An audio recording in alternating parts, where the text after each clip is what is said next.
Yeah, this is Johnathan Lira. Hey, guys. Hey, let's just go. Tell us when you became a Christian. All that Sure. Yeah. So I grew up in a Christian home. My dad was a pastor. Some of you guys know him. So yeah, so I grew up in a being in church 5 days, 6 days a week, basically under a magnifying glass all my life. Anything that I did was reflected on my dad. So we were always taught to be extra, careful about the things we said, and we were just very, we were always being looked at. So I grew up in a way that I was very good at, I could say maybe faking it or just acting the Christian role. So yeah, throughout my whole childhood and my teenage years, I was very good at it, very good at acting.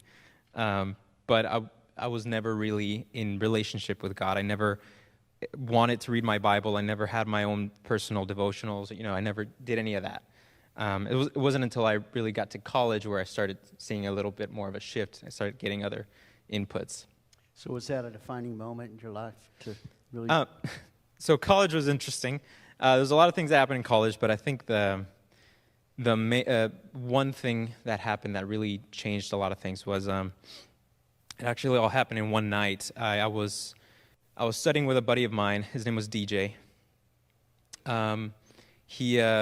We took the same classes together. We lived in the same dorm. We were really close for a whole year, and we were studying for a final for the next morning, as a good college student does, right on the midnight before. So we were up pretty late. We were studying.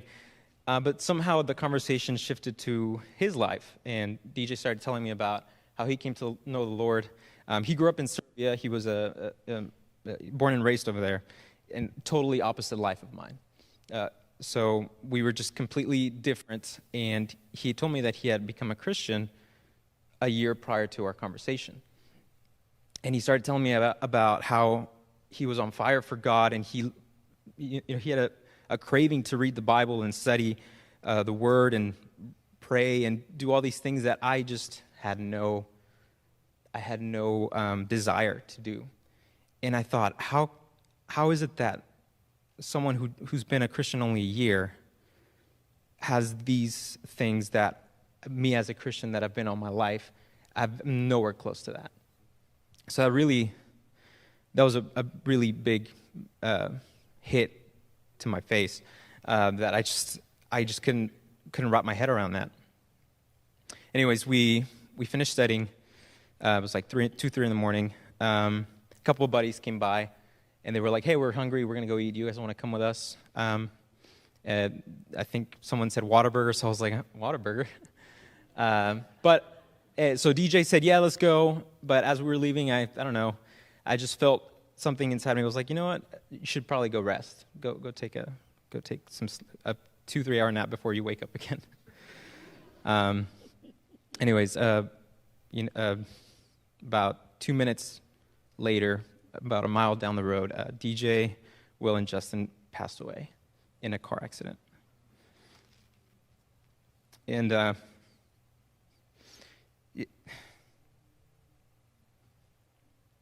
I still don't know the full purpose of why that happened and what God's plan was for that, but I do know that based on that conversation that I had with DJ and so many other things that I went through after that, but I think later once I settled down, thinking back to that conversation, I decided to rededicate my life to Christ. And after that, I felt the same things that DJ told me about. And I just felt like I had finally come to that. I felt peace about it, and I'm just grateful that I was able to have that conversation with him. And I like to tell people everywhere that those kind of conversations, they help. They really do.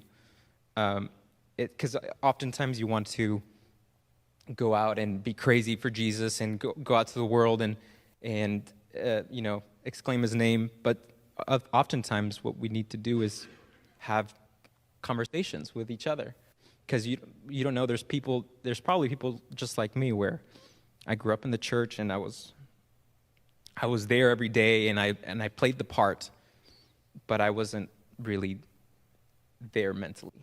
And I just like to encourage people that are in a similar position to go out, ask their small group leaders, their youth pastor, anyone, to just ask questions, figure out what different ways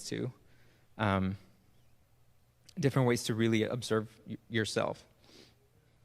Wow. So tell us, what's he doing now?